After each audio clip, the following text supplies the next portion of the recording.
ஒரு சின்ன கிராமத்துல போலா அவனோட குடும்பத்தோட வாழ்ந்து வந்துட்டு இருந்தான். அவன் மனைவி இறந்ததுக்கு அப்புறம் அவனோட குழந்தைங்க ராதாவும் மோனுவும் தான் அவனோட உலகமா இருந்தாங்க. போலா அவனோட வாழ்க்கையில ரொம்ப கஷ்டப்பட்டுட்டு இருந்தான். எதுக்குன்னா அவனோட குழந்தைங்களுக்கு நல்ல வாழ்க்கையை அமைச்சு தரணுங்கிறதுக்காக.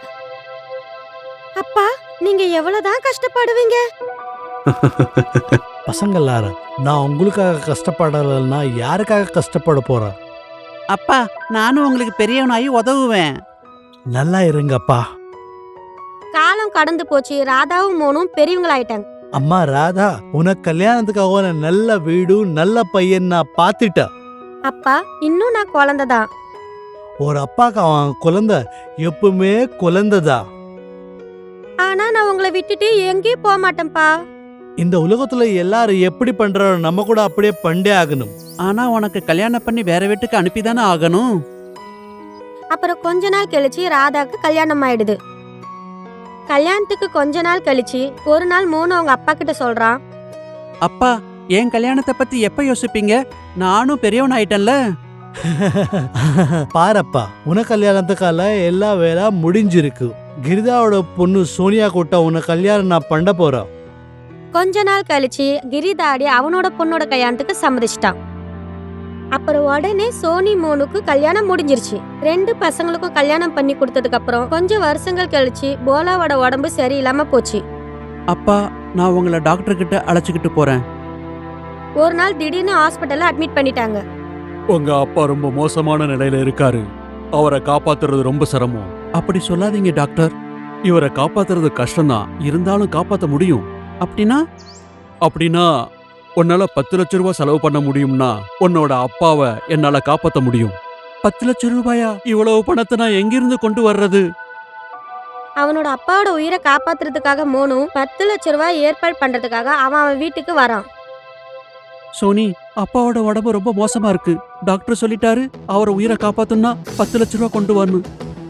ஆனா இந்த 10 லட்ச ரூபாய் எங்க இருந்து கொண்டு வருவோம்? இந்த நகை இருக்குல்ல, அப்பா வாழ்க்கை பூரா உழைச்சி இந்த தங்கத்தை வாங்கினாரு. இந்த தங்கம் இப்ப உதவலைனா எப்போ உதவ போகுது அவருக்கு? உனக்கு அறிவு இருக்குல்ல? இந்த நகை அவங்க நம்மளுக்காக பண்ணாங்க, அவங்களோட ட்ரீட்மெண்ட்டுக்கு இல்ல. ஆனா அவருக்கு ட்ரீட்மெண்ட் எடுக்கலைன்னா அவர் இறந்துடுவாரு. செத்தா சாகட்டும். கொஞ்சமாச்சும் யோசிச்சு பாரு. இந்த நகையால உங்க அப்பா உயிர் பிழைச்சிட்டாலும் இன்னும் எவ்வளவு நாள் உயிரோட இருப்பாங்க? 5-10 வருஷம். அப்புறம் நீ இவ்வளவு தங்கத்தை சம்பாரிச்சு வாங்குறதுக்குள்ள எவ்வளவு வருஷம் ஆயிடும்? நான் இருக்கிறவரும் உழைக்கணும். ஏதாச்சும் புரிஞ்சுதா? உங்க அப்பா இந்த தங்கத்தை சம்பாதிக்க வாழ்க்கை ஃபுல்லா கஷ்டப்பட்டாரு. ஒருவேளை அவர் ட்ரீட்மெண்ட்டுக்காக நம்ம தங்கத்தை வித்துட்டாலும் நம்ம வாழ்க்கை கஷ்டமாயிரும். சோனியோட பேச்சு கேட்டு மோனு அவங்க அப்பாவுக்கு வைத்தியம் பார்க்கல. அப்புறம் கொஞ்ச நாட்கள்ல போலாவும் இறந்து போயிடுறான். போலா இறந்து போனதை கேட்டு எல்லாத்துக்கும் கஷ்டமாயிடுது. கொஞ்ச நேரத்துல அவனை பாடையில வைக்கிறாங்க. அப்பா, உங்களை காப்பாத்துறதுக்காக நாங்க என்னெல்லாம் பண்ணோம். நான் என்னோட நகையை கூட விற்க சொன்னேன், ஆனா எதுவுமே உதவாம போச்சு. ஆமாப்பா, அவன் என்னகிட்ட அததான் சொன்னான். சாயந்தரம் ஆன உடனே போலாவை தூக்குறாங்க. ரகுபதி ராகவன் ராஜாராம், ரகுபதி ராகவன் ராஜாராம், ரகுபதி ராகவன் ராஜாராம், ரகுபதி ராகவன் ராஜாராம். போலாவை தூக்கிட்டு எல்லாருமே சுடுகாடு பக்கமா நடந்து போயிட்டு இருக்காங்க. அப்ப அங்க திடீர்னு சேர் சிங் வந்து முன்னாடி நிக்கிறான். இந்த பொணத்தை கீழே இறங்க. ஐயா, எங்களை ஏன் நிப்பாட்டுறீங்க? நாங்க எதுவும் தப்பு செஞ்சுட்டோமா? தப்பு உன்னால இல்ல, உன் அப்பால தான் ஆயிடுச்சு. எங்க அப்பாவாலையா? எங்க அப்பா என்ன செஞ்சாங்க சொல்லுங்க ஐயா. உன் அப்பா என்கிட்ட 10 லட்சம் வாங்கிட்டான், அவன் கொடுக்காம இருந்துட்டாரு. 10 லட்சமா? ஆமா, உன் அப்பா என்கிட்ட 10 லட்சம் வாங்கிட்டாரு. என்னோட 10 லட்சம் கொடுக்காம நீ போலாவோட பொண்ணை எங்களோட எடுக்க முடியாது. சேர் சிங் சொன்னதை கேட்டு எல்லாம் அதிர்ச்சி ஆயிட்டாங்க. எல்லாரும் அவங்க வீட்டுக்கு போங்க, இல்லன்னா நான் எல்லாரையும் உயிர் இங்கே எடுக்க போறா. சேர் சிங் மேல இருந்த பயத்தினால எல்லாரும் அங்க இருந்து போயிட்டாங்க. நீங்க சுடுகாடுல இருந்து இவ்வளவு சீக்கிரம் எப்படி வந்துட்டீங்க? அப்பாவை நாம மயானத்துல அடக்கம் செய்ய முடியாது. அப்பாவை எரிக்க முடியாதா? எதுக்கு? அப்பா சேல் சிங் கிட்ட 10 லட்ச ரூபா வாங்கியிருக்காரு.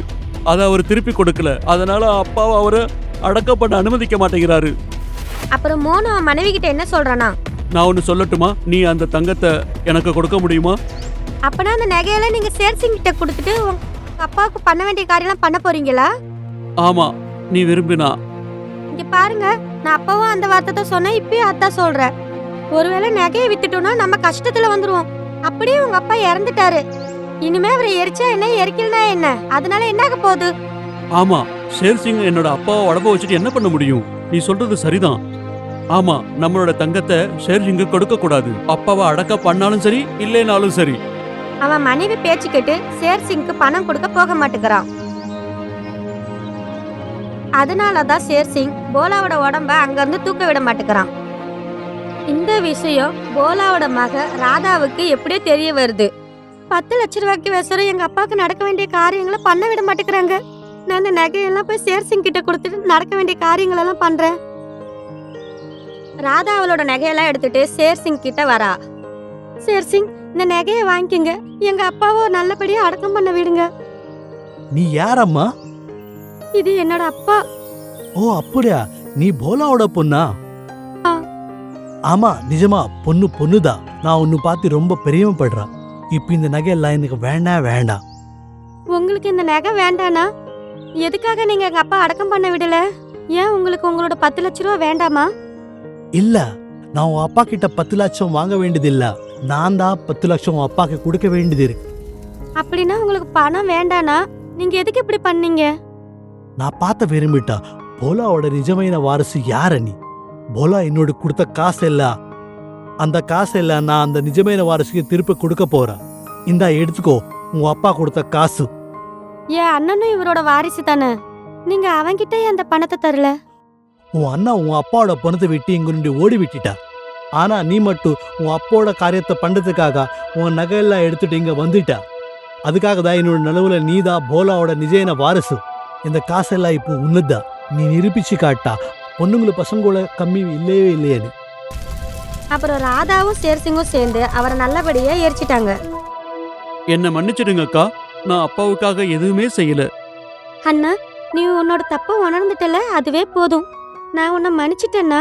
ஒரு மக அவளோட புகுந்த வீட்டுல இருந்துகிட்டு அவளோட கடமைய சரியா பண்ணா. அப்புறம் இந்த கதையில என்ன கத்துக்கிறோம்னா, உண்மையான அன்பும் கடமையும் பணம் நகையை தாண்டி அன்புலதான் இருக்கு. உங்களுக்கு இந்த வீடியோ பிடிச்சிருந்தா மறக்காம எங்களோட சேனலை சப்ஸ்கிரைப் பண்ணுங்க. மறக்காம லைக்கும் ஷேரும் பண்ணுங்க. ரொம்ப நன்றி.